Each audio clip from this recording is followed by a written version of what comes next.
Assalamualaikum warahmatullahi wabarakatuh. Perkenalkan, nama saya Jenny Auria Rahmawati Suryandiani, NIM B21210045. Di sini saya akan mendeskripsikan target pekerjaan yang saya harapkan untuk direalisasikan. Setelah saya lulus menjadi sarjana akuntansi, saya ingin menjadi pegawai kantor pajak dengan posisi sebagai seorang subbab keuangan. Alasan saya untuk memilih target tersebut karena keinginan saya, maka dari itu harus saya realisasikan agar benar-benar terwujud. Usaha yang saya siapkan yaitu menyiapkan bekal untuk bisa menjadi seorang subbab keuangan di kantor pajak milik negara. Salah satunya dengan untuk menempuh pendidikan yang tinggi sesuai dengan pekerjaan dan jurusan. Kedua, kemudian saya harus memperhatikan, harus fokus, harus konsisten dan rajin. Ketiga, berusaha dan berdoa.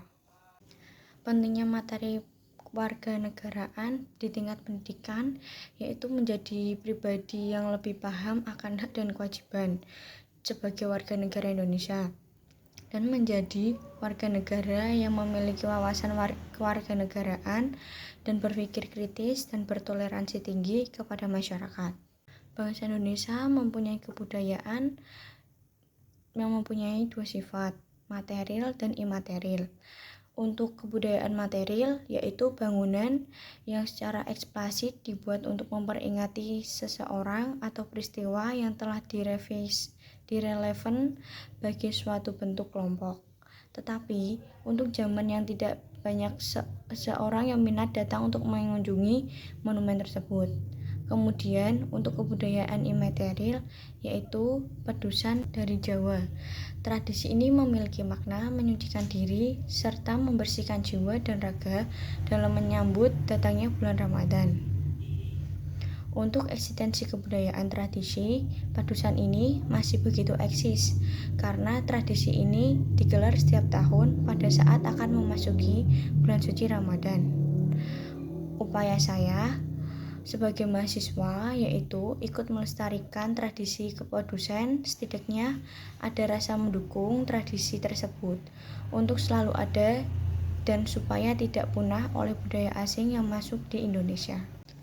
Menurut saya, upaya preventif agar fenomena disintegrasi tersebut dapat dihindari yaitu meningkatkan rasa persatuan dan kesatuan.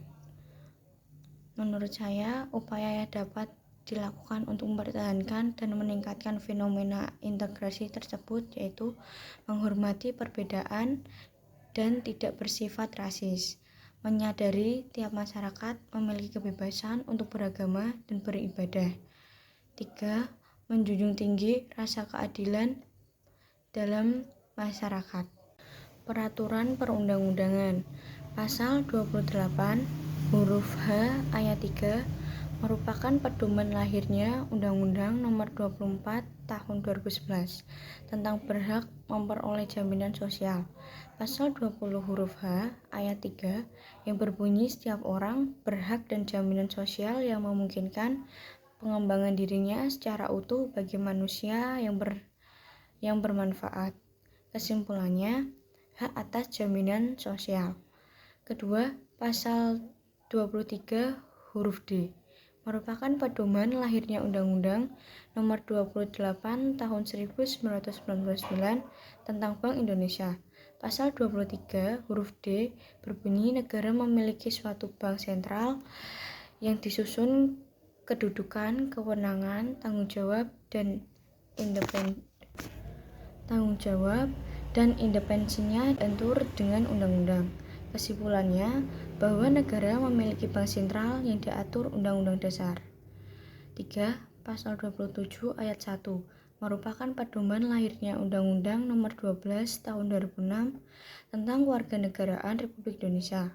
Pasal 27 ayat 1 yang berbunyi segala warga negara bersamaan kedudukannya di dalam hukum dan pemerintah dan wajib menjunjung hukum dan pemerintah itu dengan tidak ada kecualinya.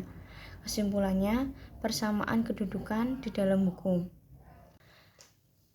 Berdasarkan analisa peraturan perundang-undangan, dapat disimpulkan bahwa hak asasi jaminan hak sosial termasuk ke dalam hak kewajiban warga negara, karena warga negara tidak memiliki hak atas jaminan sosial, serta kewajiban memiliki jaminan sosial. Kedua, kesimpulan bahwa negara memiliki bank sentral yang diatur dalam undang-undang termasuk dalam hak kewajiban negara, karena bank sentral yang susunan kedudukannya, kewenangan, tanggung jawab yang diatur oleh undang-undang. Kesimpulan ketiga, dari persamaan kedudukan di dalam hukum termasuk ke dalam hak dan kewajiban negara, karena untuk persamaan kedudukan hukum itu adalah hak dan kewajiban negara, di mana untuk menghukum warga negara yang melanggar hukum yang tentunya berbeda-beda untuk kejahatannya. Sekian dari saya. Wassalamualaikum warahmatullahi wabarakatuh.